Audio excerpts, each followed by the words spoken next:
ये कहानी है सुमन और उसकी बहू राधा की। सुमन एक समझदार और स्नेही महिला थी जिसने अपने 3 बच्चों को अकेले ही पाला था। उसका छोटा बेटा आर्यन उसकी जान था। जब आर्यन की शादी राधा से हुई तो सुमन को बहुत खुशी हुई। उसने सोचा अब मेरा परिवार पूरा हो गया है। शुरुआत में राधा और सुमन का रिश्ता काफी अच्छा था। राधा ने सुमन को अपनी माँ जैसा समझा और सुमन ने भी राधा को बेटी की तरह प्यार दिया। लेकिन जैसे जैसे समय बीतता गया छोटी छोटी बातें बड़े विवादों में बदलने लगी। राधा को लगता था कि सुमन हर चीज में हस्तक्षेप करती है। वह चाहती थी कि घर की जिम्मेदारियां और निर्णय अब उसके हाथ में हो, लेकिन सुमन को अपनी पुरानी आदतें छोड़ना मुश्किल हो रहा था। एक दिन रसोई में सब्जी बनाने को लेकर दोनों के बीच बड़ा झगड़ा हो गया।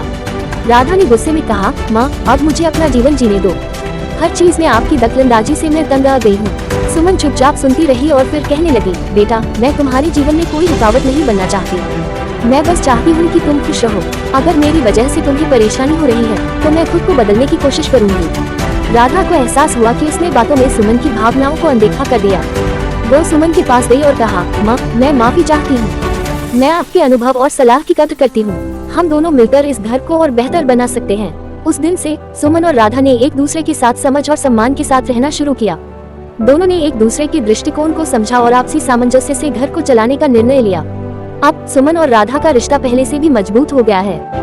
वे एक दूसरे की भावनाओं का ख्याल रखती हैं और परिवार में खुशियां फैलाने का काम करती हैं। इस तरह एक छोटी सी झड़प के बाद उनका रिश्ता और भी गहरा हो गया।